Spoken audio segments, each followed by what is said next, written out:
Bro seriously ఈ movie మీద చాలా ఎక్స్పెక్టేషన్స్తోనే థియేటర్కి వెళ్ళాను. బయటకు వచ్చాక ఒక్కటే అనిపించింది, చాలా రోజుల తర్వాత పీటర్ పార్కర్ని మళ్ళీ పీటర్ పార్కర్ లాగా చూశాను అని. నా ఒపీనియన్లో ఈ movie complete spider man fans కోసం. యాక్షన్, ఎమోషన్స్, హ్యూమర్ అన్నీ ఉన్నాయి.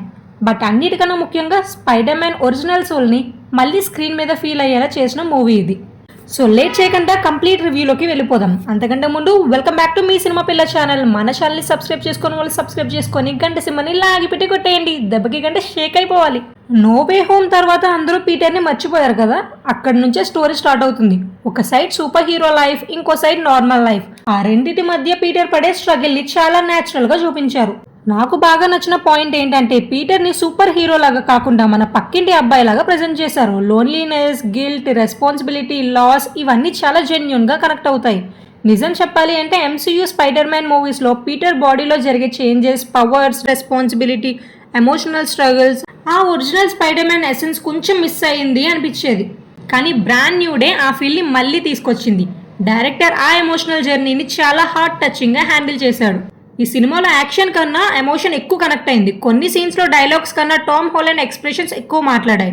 టామ్ హాలండ్ గురించి చెప్పాలంటే కెరీర్ బెస్ట్ పర్ఫార్మెన్సెస్లో ఇది ఒకటని చెప్పొచ్చు. కామెడీ, ఎమోషన్, యాక్షన్ అన్ని పర్ఫెక్ట్గా బ్యాలెన్స్ చేశాడు.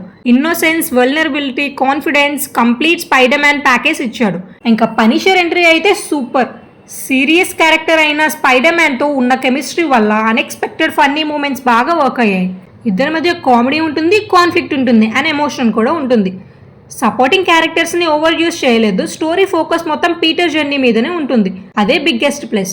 యాక్షన్ గురించి చెప్పాలంటే spider man web swinging montages థియేటర్లో next level experience. Camera work, BGM, visuals, కొన్ని షార్ట్స్ అయితే వాల్ పేపర్ మెటీరియల్. ఇంకా Jackie Chan style hand to hand action choreography చాలా ఫ్రెష్గా అనిపించింది. స్పైడర్ మ్యాన్ ఎజిలిటీని చాలా క్రియేటివ్గా యూజ్ చేశారు. రెగ్యులర్ సూపర్ హీరోస్ ఫైట్స్లా కాకుండా ఫాస్ట్, ప్రాక్టికల్ అండ్ ఎంటర్టైనింగ్గా ఉంటాయి.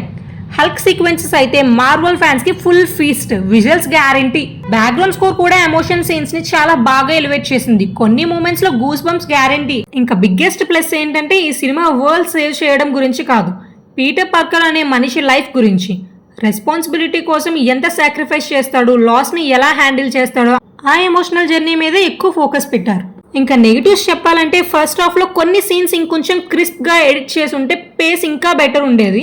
అలాగే కొన్ని సపోర్టింగ్ క్యారెక్టర్స్కి కొంచెం ఎక్కువ డెప్త్ ఉంటే బాగుండేది అని అనిపించింది. అవి తప్పితే పెద్ద కంప్లైంట్స్ ఏమీ లేవు. ఓవరాల్గా spider man brand new day. Multiverse spectacle కాదు, pure Peter Parker story. Next spider man మూవీస్కి పర్ఫెక్ట్ సెటప్. ఫ్యూచర్లో ఇంకా mature and powerful spider man ని చూడబోతున్నామనే కాన్ఫిడెన్స్ ఇస్తుంది. స్పైడర్ మ్యాన్ ఫ్యాన్స్ అయితే ఈ థియేటర్ ఎక్స్పీరియన్స్ ని అస్సలు మిస్ అవ్వకండి. One more thing, post credit scene ఉంది, డోంట్ లీవ్ యువర్ సీట్స్. మరి మీకు ఈ సినిమా ఎలా అనిపించిందో కమెంట్లో చెప్పండి.